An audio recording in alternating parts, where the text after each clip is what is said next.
ओ hello book readers. क्या आप जानते हैं उर्दू अदब में ऐसी किताबें भी लिखी गईं जिन्हें सिर्फ मुतनाज़िया नहीं बल्कि ख़तरनाक करार दिया गया। कुछ पर पाबंदी लगी, कुछ जब्त हुई और कुछ की कापियां सरेआम जला दी गईं, मगर बात करेंगे उनकी भी जिसके मुसन्निफ को अपनी जान से हाथ धोना पड़ा। नंबर एक, मुशाहिदात।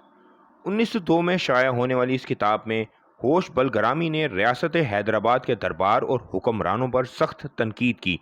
किताब शाया होते ही हुकूमत ने इसे जब्त कर लिया और मुसन्निफ को शदीद दबाव का सामना करना पड़ा। कहा जाता है यही तनाज़ा उनकी ज़िंदगी पर भी भारी साबित हुआ और यह किताब उर्दू की अव्वलीन ममनुआ किताबों में शुमार होने लगी। नंबर दो, अंगारे। 1932 में शाया होने वाला ये अफसानवी मजमुआ सज्जाद ज़हीर, अहमद अली, रशीद जहां और महमूद उल ज़फ़र की तहरीरों पर मुश्तमिल था। इसमें मजहबी, समाजी और सियासी रिवायात पर बेबाक सवाल उठाए गए। शदीद एहतजाज के बाद बरतानवी हुकूमत ने किताब पर पाबंदी लगा दी और इसकी कई कापियां जब्त करके जला दी गईं।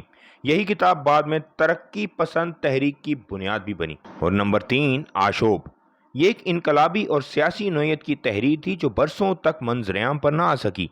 इसके बाद हिस्से सरकारी रिकॉर्ड और लंदन के आर्काइव्स में दे दिए गए, यहाँ तक कि 1993 में दोबारा सामने आए। इस किताब ने उस दौर की सियासी कशमकश और आज़ादी की तहरीक के कई ऐसे पहलू आश्कार किए जिन्हें तवील अरसे तक छुपाया गया था।